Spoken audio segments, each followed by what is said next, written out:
This is episode 4. Can you believe it? Oh my God. I've done 4 of these. 4.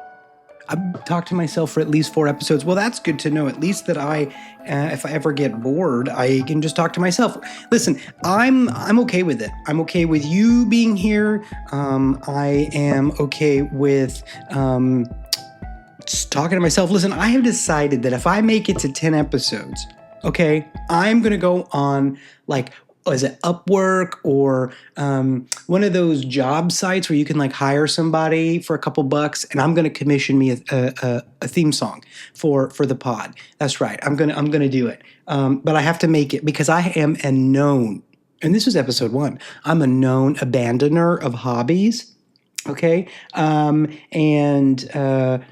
So we may not make it to 10 episodes. Maybe we do. I don't know if I have enough to talk about. I've got a lot to talk about. The question is am I going to make it that far? Okay, well, welcome into the pod. It is Dear Queer Millennial with Dr. Nate, and I hope you're well. I'm doing okay. I'm recording this in the evening after a full day of work. I'm tired. It's like a good tired, Like I worked today. I took the dog on a walk. I was responsible at at lunch, and I ate. Well, let me say this. I am currently alone. My husband is traveling for work. It sucks when he travels because I miss him. It's just part of his job. There's nothing I can do about it, So what I have to do, which means that I am left to my own devices when it comes to mealtime. Now, he leaves me food.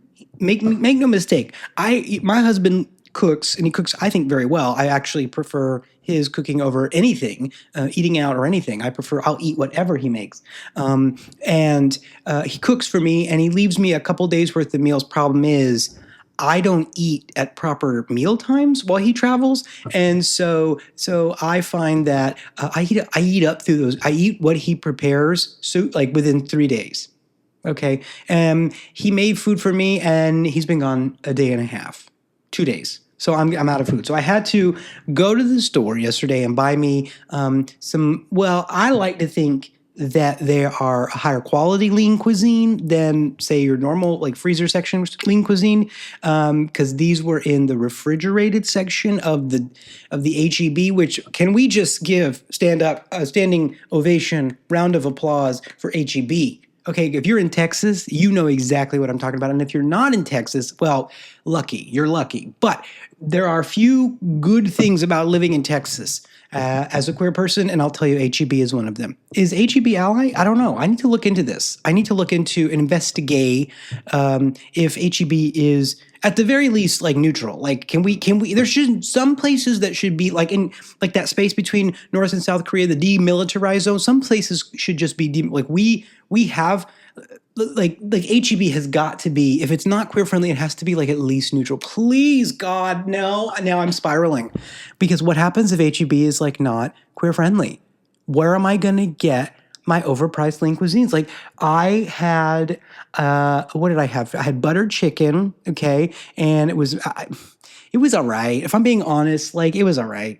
Why? I don't know. HEB this is not a glowing endorsement for HEB. I should be much more positive, because there is it's a great restaurant. Oh my God. Hey, Nate, real quick. I'm going to need you to get it together. Yeah. People are listening, and I'm going to need you to get your shit together for the pod. Yeah. Okay.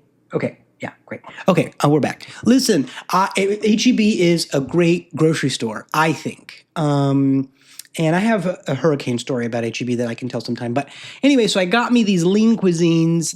They're a couple dollars more than normal lean cuisines.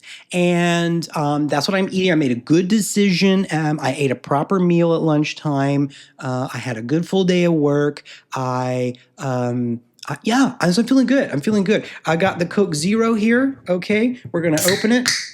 Shazam, here we are. That means that's the sound of work getting done, okay? That's the sound of mental health healing. That is the sound of people coping, okay? All right. Here on Dear Queer Millennials. Well, listen, the first segment, as you have come to become hopefully accustomed to, there is structure here. There is an organization. There is method to the madness. There is structure in the chaos, believe it or not. And today's rant of the week, not a rant, who's calling it a rant? It's the spiral of the week. Now, it oftentimes devolves into a rant. I wrote these show notes. You would think that I just started yesterday. Like, hello, Smith, can you get it together? Can you get it, please? Again, like my producers are going to kick my ass. Look, I am my producer, by the way. And so what is it? Spiral of the week. Listen, we have to talk. First of all, I hate staying at hotels. Okay, let's just get that out of the way. I know some people they live for hotels. They collect Marriott points like they're infinity stones. They live for staying in, the Sonesta or the whatever corporate hotel you're staying in. The people who love that, they love it. And you know what I say to them? I say, good. I'm glad you found something that brings you joy in this bleak, bleak world. But for me, for Dr. Nate, I can't stand staying in hotels. And you want to know why? I'll tell you why. Hotel bed sheets. Exactly how much starch do y'all need to spray on those hotel bed sheets before there's no wrinkles? Marjorie? When I lay down to go to sleep on those hotel beds, the amount of starch, I swear to God, if I pulled that sheet off and threw it on the floor, it would shatter. It's so stiff. And then not to mention, I lay in the under the sheets and they're scratchy. All right. I wake up with skin abrasions. All right. They are the starch rubs off on my hands, and in the middle of the night, I wake up and I'm like, why does it feel so dry? And at first, it used to think because I would blast the AC, and for a long, that dries the air and all of the things. But no, I realized at the ripe age of 36, 37, it's the starch on the hotel bed sheets. Hey, listen, Marriott. Is there a dry cleaning is there a dry cleaner in the basement? Like, why? What do we need? What do we need this much starch for in the sheets? Please, can we not? Can we throw a little bounty in there? Can we have a little soft, maybe a dryer sheet? Like, what is the, a little fabric softener? Like, what is the deal with these sharp sheets? I don't understand. And while we're on this subject, nobody talks about how awful it is to stay in hotels. The hotel pillows, I feel like I'm sleeping on two cinder blocks stacked on top of each other. These pillows are so tall.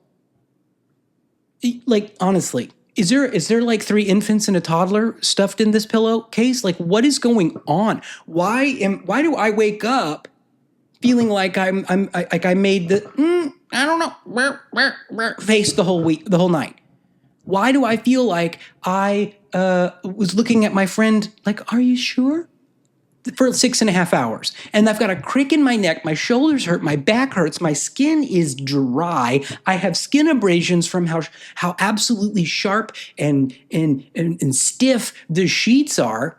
Okay. Did someone drop like a Viagra in the washer? Like, why is the sheet so hard? And why is the pillow so tall?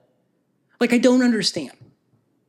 Marriott, Days Inn, Motel 8, La Quinta. Folks, is this meant to say luxury? Because to me, it just says I need to see a chiropractor after my 3-day vacation to Fort Lauderdale. Do you know what I'm saying? Like, this is crazy. So for me, this forces me into a place where I never rest. I never sleep well in a hotel. It doesn't matter. It doesn't matter how expensive the hotel is. It doesn't matter how who I'm traveling with. The nights in hotels, I might as well just stay awake because there ain't no rest being had in those places. Do you know what I mean? Anybody else? Is this just me? Is this just me? So yeah, hotel bed sheets. You're on the list. Your days are numbered. You're on notice. You understand? Okay. All right. That got a little serious, y'all. That I'm sorry, but oh man. And I'm somebody who takes sleep super serious. I am obsessed with sleep. I think about sleep. While I'm asleep, I'm thinking about sleep. Like I'm awake, I'm thinking about sleep. Like this. Here's a little fun fact. Well, and I don't, what is this clicking sound? Oh, it's my headphones. Sleep is such a crucial part of mental health. Like if you look at all along the DSM, thinking about mood disorders, if you think about anxiety disorders, if you think about thought disorders like schizophrenia, things like that, one of the major symptoms that is shared among most clusters of kind of commonly experienced mental illnesses, it is sleep disturbance. Sleep is so important to your mental health. And if you go to, the moment I step into a hotel, I'm spiraling. I'm spiraling because, first of all, when did we decide corporate chic was the thing, the vibe of a hotel?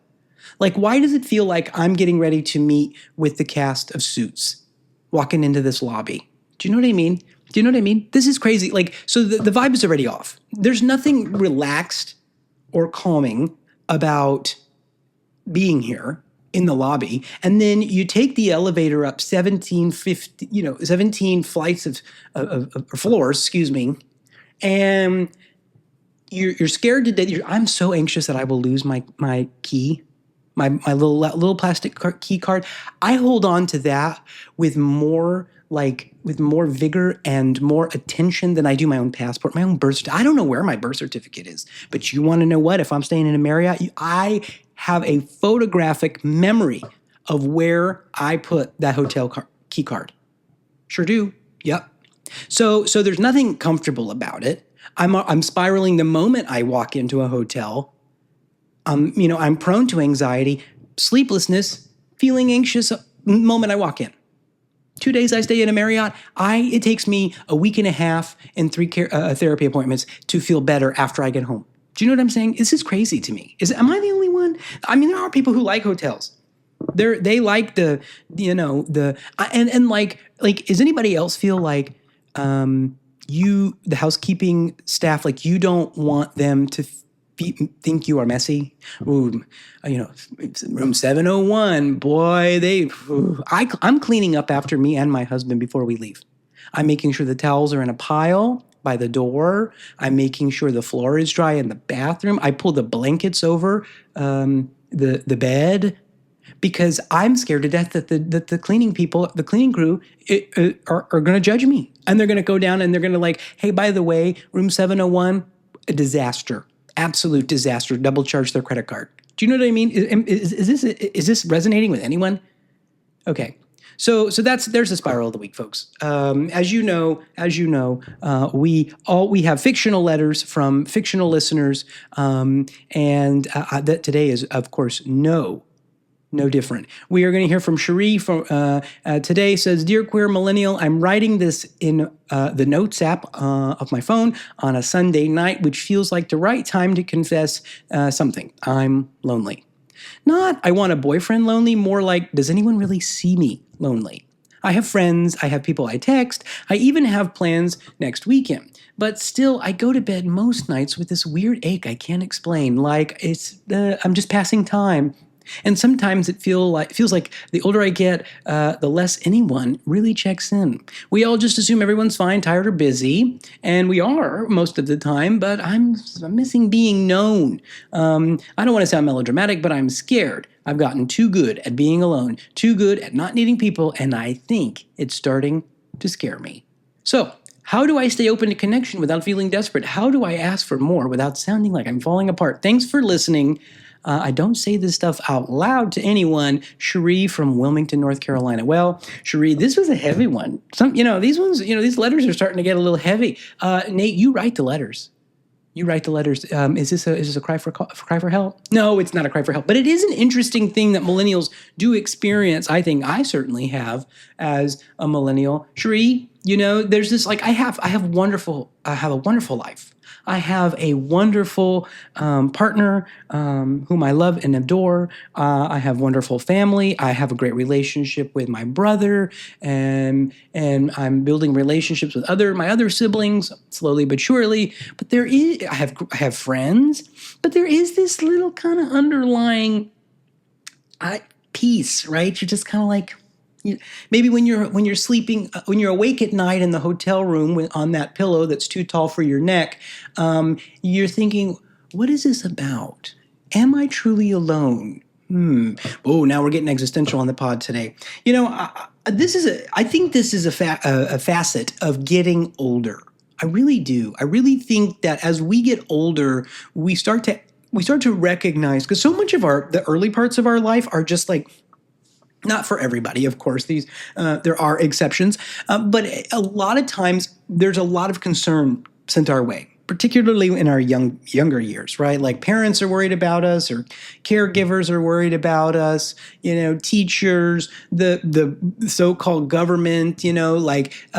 There's so much concern put on children, and then as you get older, less and less folks start to like focus on you, and they were focusing probably on the next generation. And so it can start to feel like you start to realize as you get certainly into your 30s, okay, how like strangely, it's not so much that I don't know that I would call this loneliness, and Sheree calls it being alone in her letter, but I think it's more like you just realize at some point, life hands you the baton of relationships and says, this is for you to worry about.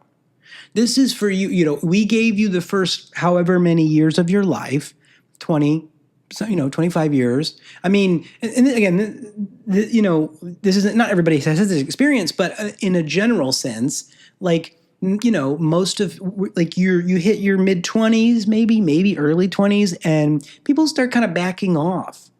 And they're not so concerned about you.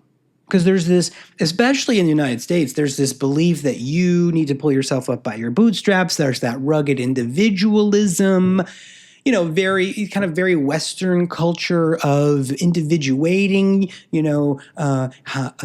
autonomy, all of these things. And so I think that what happens is in your 30s, at least I think this is for me. For me, in my 30s, I started to realize that it's not that people don't care. It's not that I'm alone. It's that these relationships take effort from my side too, right? For a lot of the years of my early life, my relationships were kind of either happened as a result of context, meaning, we were in college, we lived in the same residence hall, the dorms or the classes or the clubs, and we all just kind of were there, in my jobs. A lot of my friendships were like job related, and, a school or my family, and then as I've gotten older and established myself, maybe, I realized that relationships take effort from me too. Like it's not even, I can't expect that people are going to always engage with me. And because it's kind of a mutual process of I engage, they engage. Okay. And, it's weird. It's because you don't really notice it. It's a gradual process that happens over time where you one day you wake up and you go, wait a minute. I've got a great life, but there's still kind of this little ache, this little bit of loneliness, and I don't even know if you would call it loneliness. The French have a word called ennui, right? And maybe that's what it is. It's this kind of listlessness, this wistful feeling, right? Where you're just kind of like, oh, people aren't as worried about me as they used to be. Right. And for some people, that can, as I said, it's a gradual process. And when you have that realization and you have that recognition that, oh man, this is on me now to be engaged with people, right? To plan the parties, to plan the barbecues, to, plan the trips to go see my parents, things like that. Like, especially in our country, which is really focused on living, people live far apart. I've been to Europe, and there's some people who never leave their city, which, I think has its benefits and its drawbacks. But I really think that as you hit into your 30s, and millennials are starting to hit this phase of life where you're realizing, wait a minute, people aren't asking about me as much, right? So then the question becomes, are you asking about them, right? And this is tricky because relationships are so much work, because you have to not only do the work of like, is this a toxic relationship? Is this a one-sided relationship? Is this I'm giving everything and they're taking, and there's no give and take. I mean, there's so much about navigating like what kind of relationship, that once you finally get the healthy relationship, you still got to do the work to keep it alive, right? And I'll tell you, that shit is hard. That is hard because there are days like on social media, like, and I think social media has helped this a little bit. But I also think it has hurt. There are days on social media when I want to go on my profiles, my socials, and delete everything and be like, oh, nobody cares. Nobody commented, and it's like, whoa, Mary, take a breath. All right. Did you comment? Did you reach out to anybody? That's me talking to me. Did you? No, typically not. And so when the loneliness is like this weird, it can evolve into this weird thing. And social media has you believing that you're connected to these people, right? So like there's this like we almost kind of take relationships for granted. Like Facebook for millennials and MySpace for millennials was really wild, because we would friend people from high school or whatever and be like, oh yeah, me and so are still connected. And it's like, really, girl? Like did you, like, when people call them Facebook friends, do you know what I mean? Like friends, it feels like such a misarticulation of what that connection actually is. Facebook acquaintance, Facebook connection, like if Facebook,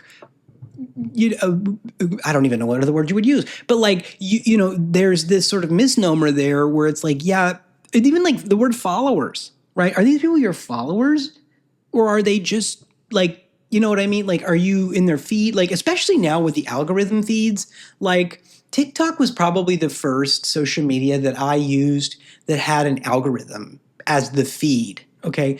And I would be like, why am I not seeing so-and-so's videos? Or why am I seeing only so-and-so's videos? Like, it's weird. Like it's social media isn't really social anymore, or it's all about kind of what feeds your engagement. But it used to be that you were engaged. And I think that and this has evolved with millennials, I think, and I mean the show's called Dear Queer Millennials, not Dear Queer Gen X or whatever. Like so I can't speak to other generations. What I will say though is that I think the social piece of social media has fallen on the wayside, because like there are friends on my MySpace, or there were friends on my MySpace. Oh God, I don't have MySpace anymore. Can you imagine? Can you imagine if MySpace made a comeback? Like, what would that even look like? What would it even look like for MySpace to like be like, sorry Zuck, Tom is back. Tom is back and better than ever, baby. Like what would that even look like? Imagine a top 8. I mean, imagine navigating the politics of a top 8 in 2025. Oh my God. That'd be crazy.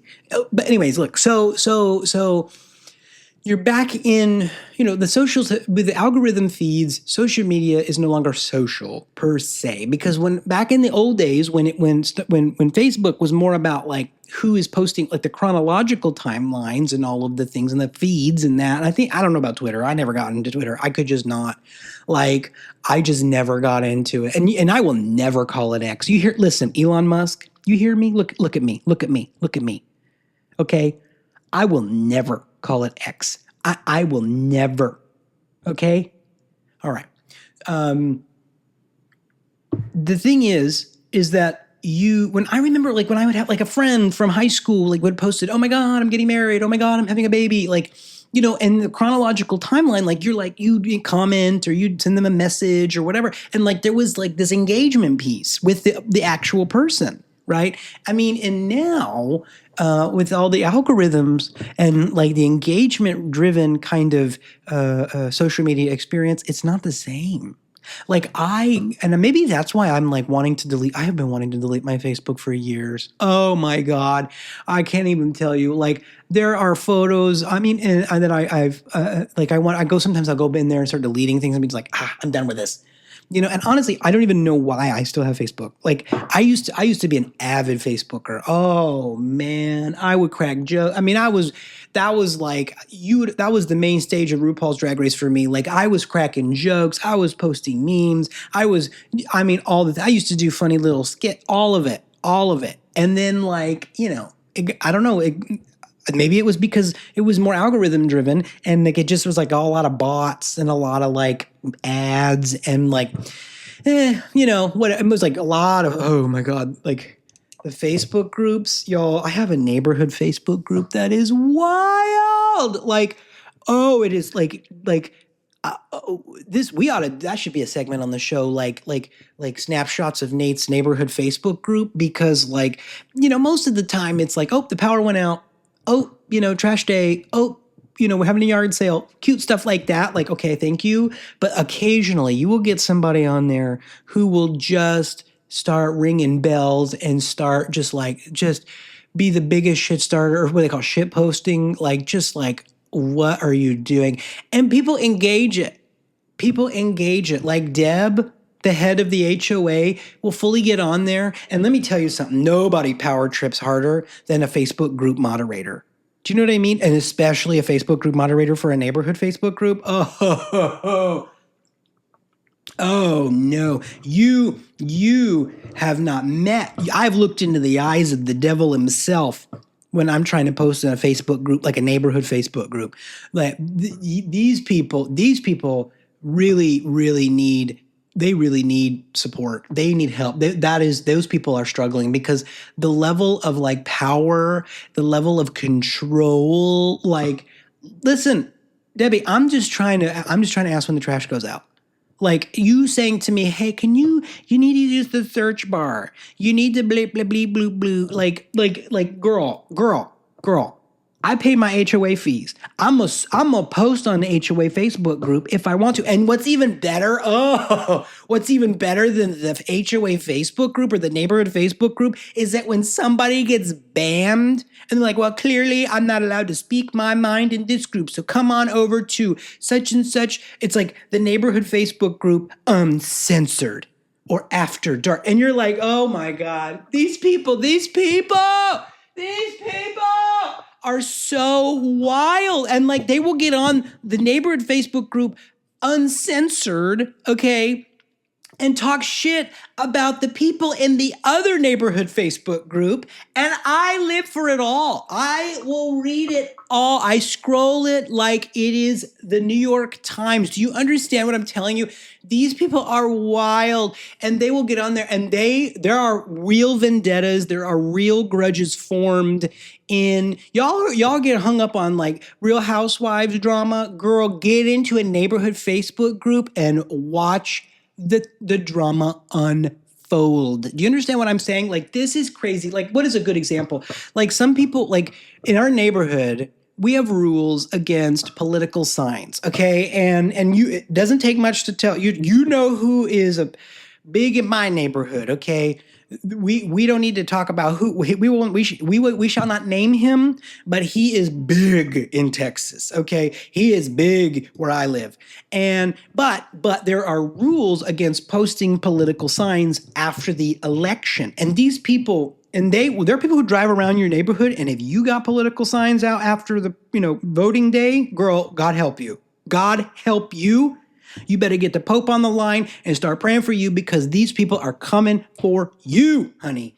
And like they will get on the Facebook group and they will be like fully putting others on blast about Facebook, like about their political signage. They'll be posting like doorbell cam footage. There is Google Maps with like a screenshot of where the address of the cul-de-sac that Susie down the street still has her Joe Biden 2024 poster up, and you better get it down, girl, or you are violating the HOA's policy subsection 4 subchapter 14.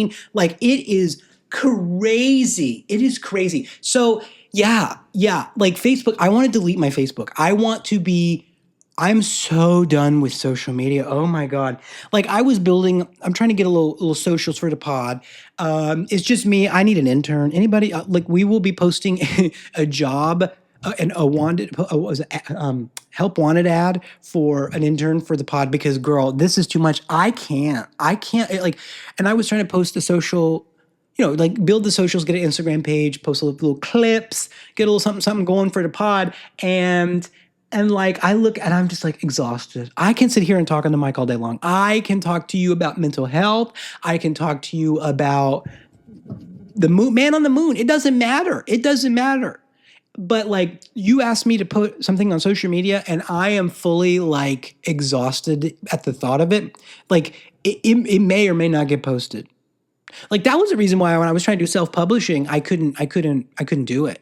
Cause like the amount of like ads, like like what you have to do for marketing on social media as an independent author is like, I'm not built for this. I'm not built for it. Because like nothing is worse than you spend an hour and a half on Canva. You are in your Pablo Picasso era. You are in your graphic design realness, and you are pulling together, vector art, and you got your clip art, and you're choosing the right font, and you've got I got the pixels are the right size, and I have the gorgeous, what I think is gorgeous Facebook post, Instagram reel, whatever. Okay, and you post it, and then boom. 0 views, 1 like, and it's my mom. And she liked it by accident. Do you know what I mean? Like that is so soul sucking. And my problem is I am too my attention style, the way I focus is not the way the algorithm works. The things that I fixate on are not the things that get you clicks. So I just never could get into the algorithm and like figure it out. Okay, my sense of humor is I have the sense of humor of a 12-year-old boy. I love fart jokes. And like none of that's hitting. I'm sorry. Like my political opinions are not that spicy. I don't have that many hot takes. Like I'm just like not getting in the clicks. Okay, nobody. Anyway, okay. So, boy, we really are spiraling here. So, what is the point? Sheree, look, I'm sorry, darling. Like I really got off on a tangent on that one. Ooh, God. Ooh. All right. So the social media ain't very social. So how do you feel?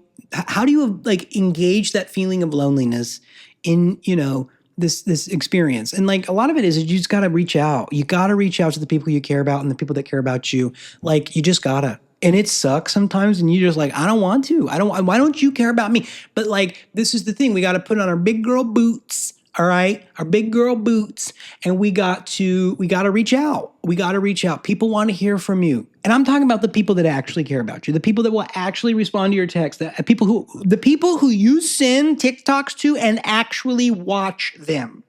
Okay, those are the ride or dies. Those are the people you should be reaching out to if you're feeling lonely. Okay. You get on there, use your Southwest points, book the flight, go over and see your friend. Girl, like, what are you doing? Why are you being sad girl alone in your house when you know you need to be connected to your friends? Sheree, girl, book the flight, book the trip, go. Like, what are you talking about? Make the phone call, FaceTime the people. Like, the amount of people who don't FaceTime is crazy to me. Like we have this incredible technology. We're living in Star Trek times, folks. You can like FaceTime your bestie, you can FaceTime your good Judy, and like you gonna send him a 15-minute voice text? Girl, voice notes. Listen, I love a good voice note. I prefer voice notes, but like I need to FaceTime my friends. And I don't do that. I am so guilty of like, I don't want to FaceTime. Oh God. I don't have my face on, like I don't have my makeup on, like I'm looking full grease. I look like, my hair's a mess. I look like I just robbed a 7-Eleven. Like, I do not want to FaceTime. But, like, you need to see these people. You need to see your people. Okay? Damn, Smith. Get it together. Shit. Okay. So, Sheree, that's my advice to you, honey. I hope that it works. I hope you need to reach out to the people you love and that love you. That's just it. That's what it takes. Okay? Dear Queer Millennial, reach out to the people who love you and you love. That's it. Okay, so what is required reading this week? Required reading. These are the things I'm obsessed with, the things I love, the things I am here for. Okay, and this week it is the Daiso Japanese dollar store. Let me tell you something about this beautiful place, this mythical land. Like, I love a good dollar store. I always have. I grew up. We didn't have a lot of money growing up, and let me tell you something. That $5 allowance that I got for cleaning the cat box every week. Well, I cleaned it more than once a week, girl. Come on. But I got paid once a week. $5 went a lot further at the dollar store than it did at Walmart. Let me just tell you that much. So I'm about a dollar store. I am about and I don't care if I win the lottery tomorrow. I'm going to the dollar store. Okay. And the Hot Wheels are $1. $1. One whole American. Well, not now. Now it's $1.25. Which, by the way, what kind of act of terrorism is that? The Dollar Tree? I don't think so, girl. No, the leaves have fallen off that tree. No, that ain't it. No, you need to get back to the dollar. That's the 99-cent store. Whoo, honey, that is like walking into a dream. Like, that is walking. So the Daiso is, and I don't know. I'm not a spokesman. This is not a promotional or paid ad. So I'm just talking about literally things I love. The Daiso dollar store, and it's not even $1. Things cost more than $1, folks. Tariffs. I'm sorry. Okay, look, you know who you can blame for that. You know who you can blame for that. But the Daiso dollar store is what I call it. Japanese dollar store is one of it's an incredible place. If you and they're popping up more and more all over. I think Houston's got about 4 or 5 of them. There's one that's 10 minutes from my house. And if you don't think they don't know me by name, honey, you don't know me at all. Girl, they know me by face and name because I am poking through. What's going on? What's that? I'm buying shit there I don't need. Do you know how many little notebooks I have? These little fake ass moleskin notebooks I have. You would think I was like a Pulitzer Prize winning writer for the amount of notebooks that I have. That are filled with nothing, sitting in my closet. Stationery, pens. Like my dish strainer, the thing I use, when you wash your dishes and you put them up to dry, Daiso. Yep. Laundry basket, Daiso. Sure is. Yeah. Snacks, Daiso. Yep. I mean, I don't know what to tell you. This place is incredible. It has everything you could possibly need and more. Things you didn't even know you wanted. But I will say the one thing I'm sorry, girl, Daiso. I'm not turning on you. This is more of constructive feedback than it is a criticism. But the dorayaki, which is the Japanese like pancake with the red bean paste in the middle, love those, by the way. Loaded with carbs, honey. Like, if you're living a low carb life, stay away from that. But anyways, like the ones at the Daiso are not very good. They're not. I don't know. They're just not good. I don't know. They kind of taste a little cardboardy. Girl, Miss Daiso, you need to get it together with the dorayaki. You got to get it together. So that is what I'm about. That is a required reading. You need to visit your nearest dollar store. You need to visit your nearest Daiso and go in, take you a couple dollars, bring you some cash money. Girl, don't even whip out the plastic. Bring you some cash money and walk around and enjoy the vibe. They're playing 90s pop music. Okay. It is a banging playlist, and just peruse the aisles and just breathe in the store. It is a wonderful place. It is made of magic and dreams, and that is what I'm about. That is a required reading this week. So thank you so much for checking me out for episode 4. Sheree, thank you for your letter. And if you are interested in writing a letter, don't send it. I'm not gonna read it. But I do appreciate you listening to the pod. I really do. And if you liked it, amazing. And we're besties now. And if you didn't like it, well, girl, what are you doing here? How do you hate watch something for 40 minutes? How do you hate listen to something? If you're this far into the pod and you don't like it, girl, that says more about you than it does me. And look, I don't know what to tell you. All right. Thank you so much for checking me out. Take care of yourself. And until next time, bye.